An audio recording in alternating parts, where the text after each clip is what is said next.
नमस्कार। मैं most of the time सिर्फ़ 2 ही एप्लीकेशंस यूज़ करता हूँ, एक है यूट्यूब और एक है इंस्टाग्राम। और दोनों ही प्लेटफ़ॉर्म्स पे मेरे को एक एप्लीकेशन की ऐड बहुत ज़्यादा दिख रही थी और वो थी एस्ट्रोटॉक ऐप। और उसपे जो प्रॉब्लम्स डिस्कस हो रही थी वो बहुत ही कॉमन प्रॉब्लम्स थी और उनके सॉल्यूशंस बताए जा रहे थे उसमें बेसिकली।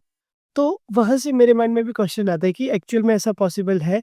कोई फ्यूचर प्रेडिक्ट कर सकता है या फिर कोई ये बता सकता है कि किसी की जॉब कब लगेगी? या फिर कोई ये बता सकता है कि इसके लिए कौन-सी करियर फ़ील्ड ऑप्शन बेस्ट रहेगा, कौन-सा नहीं? तो इन सब क्वेश्चन्स के आंसर जानने के लिए मैंने थोड़ी-सी रिसर्च की, थोड़ा-सा पढ़ा, कुछ वीडियोज़ भी देखी इसके बारे में। तो इन सब चीज़ों से मेरे को थोड़ा-सा अंदाज़ा लग गया कि एक्चुअल में ये एस्ट्रोलॉजी काम कैसे करती है। तो फिर मैंने सोचा क्यों ना एक बार इसको खुद भी एक्सपीरियंस किया जाए। तो मैंने एस्ट्रोटॉक ऐप डाउनलोड कर दी और डाउनलोड करने के बाद मैंने सारी इन्फॉर्मेशन उसमें जो भी रिक्वायर्ड थी, मेरी बर्थ डिटेल्स वो सारी फ़िल कर दी और मैंने ऑनेस्टली सारी डिटेल्स जो मैंने फ़िल की थी वो बिल्कुल करेक्ट थी। सबसे पहले एक फ्री चैट ओपन हुई, वो कुछ मिनट्स के लिए थी, उसमें मैं ज़्यादा कुछ पूछ नहीं पाया था या फिर डिस्कस नहीं कर पाया था। उसमें mostly hello, hi, you are. तो फर्स्ट चैट होने के बाद मैंने एप्लीकेशन को थोड़ा-सा एक्सप्लोर किया, वहाँ पे डिफरेंट-डिफरेंट कैटेगरीज़ थी और डिफरेंट-डिफरेंट कैटेगरीज़ की टाइप पे वो एस्ट्रोलॉजर्स वहाँ पे शो हुए और साथ में हर एस्ट्रोलॉजर की फ़ीस अलग थी। कुछ की फ़ीस ₹5 पर मिनट थी, कुछ की ज़्यादा भी थी, कुछ की ₹40 पर मिनट भी थी। तो मैंने सोचा एक अच्छे एस्ट्रोलॉजर से बात करते हैं, तो वहाँ पे मेरे को एक एस्ट्रोलॉजर दिखे जिनकी सर्विस फ़ीस ₹40 पर मिनट थी। साथ में उन्हें 23 इयर्स का एक्सपीरियंस भी था इन सब चीज़ों में। तो मैंने सोचा यहीं से मेरे को बेस्ट रहे। वहाँ पे रिचार्ज रिक्वायर्ड होता है तो मैंने रिचार्ज किया और चैट इनिशिएट कर दी। आप चैट की डिटेल्स स्क्रीन पे भी देख सकते हैं। जैसे ही मैंने चैट इनिशिएट की ऑटोमेटेड सिस्टम ने उनके पास मेरी डिटेल्स शेयर कर दी, सारी बर्थ डिटेल्स। तो उसके बाद मैंने उनको क्लियरली पूछा कि मैं सिलेक्ट नहीं कर पा रहा हूँ ऑप्शंस अपने करियर के लिए, प्लीज़ मेरी हेल्प कीजिए, मैं बहुत फ्रस्ट्रेट हो चुका हूँ। तो उन्होंने बोला कि 1 मिनट दीजिए, मैं आपका चार्ट एनालाइज़ करता हूँ, कुंडली एनालाइज़ करता हूँ। तो उन्होंने मेरे को बोला कि आपकी एजुकेशन लेवल काफ़ी अच्छी है और आपके पास या तो डिग्री है, टेक्निकल डिग्री है या फिर कोई मास्टर्स डिग्री है और आप हार्ड वर्किंग पर्सन भी हो। मैंने उनसे ये भी पूछा कि मेरे को ये भी बताइएगा कि मेरी फर्स्ट जॉब कब लगेगी? तो उन्होंने बोला if you are applying now आपकी फर्स्ट जॉब लग जाएगी मई 2025 में। इन रियलिटी मैं अभी तक ग्रेजुएट भी नहीं हूँ। अभी मेरी ग्रेजुएशन मई या फिर जून में कंप्लीट हो जाएगी और ये बात मैंने उनको भी शेयर की चैट पे और फिर उन्होंने बोला आपके पास मैनेजमेंट स्किल्स अच्छी है और आपकी जो चैट है वो इंडिकेट करती है हाई डिग्री ऑल्सो। फिर मैंने बोला कि मेरी कुंडली में अगर कुछ ऐसा है जिसकी वज़ह से मैं सक्सेस जल्दी अचीव कर सकूँ तो वो बताइए।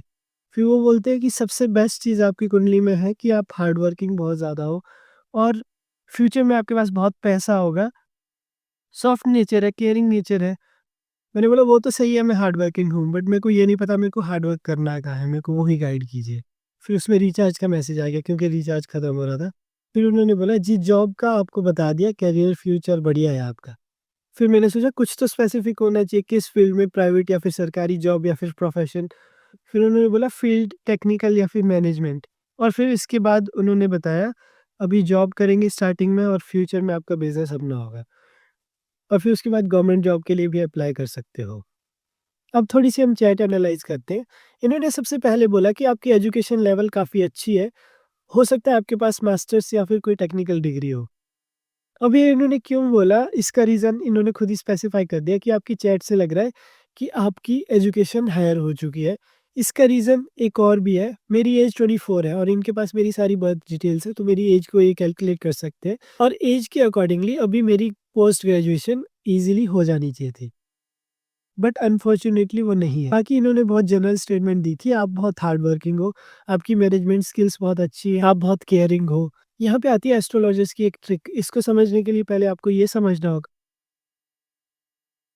कि एस्ट्रोलॉजर्स के पास लोग तभी जाते हैं जब वो हताश हो चुके होते हैं, जब उनके पास कोई रास्ता नहीं होता, कन्फ्यूजन में होते हैं और वो अपने आप में डिमोटिवेटेड फील कर रहे होते हैं। और ऐसी कंडीशन में जब आप डिमोटिवेटेड होते हैं, अगर आपकी कोई तारीफ़ कर ले, चाहे वो झूठी ही क्यों ना हो, आप उस पे बिलीव करने लग जाते हैं। और ये ह्यूमन बिहेवियर भी है।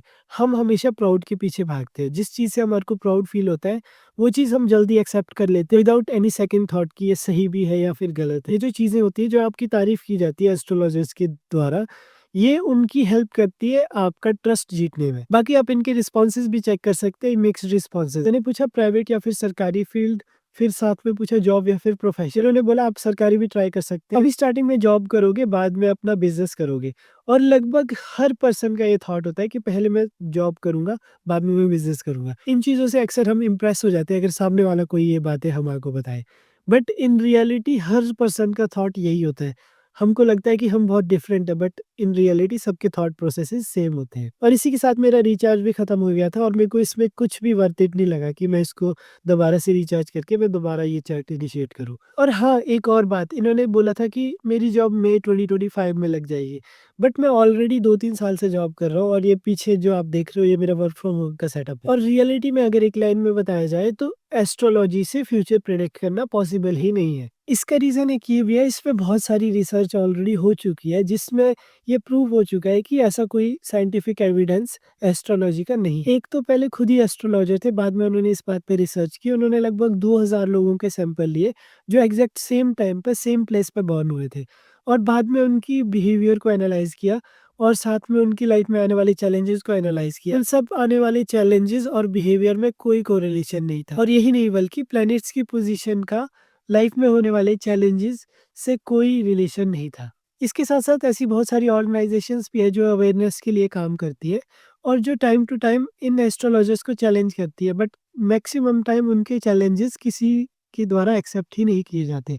और इसका आज तक कोई प्रूफ नहीं मिला है, कोई साइंटिफिक एविडेंस नहीं है कि ये एक्चुअल में काम करती है।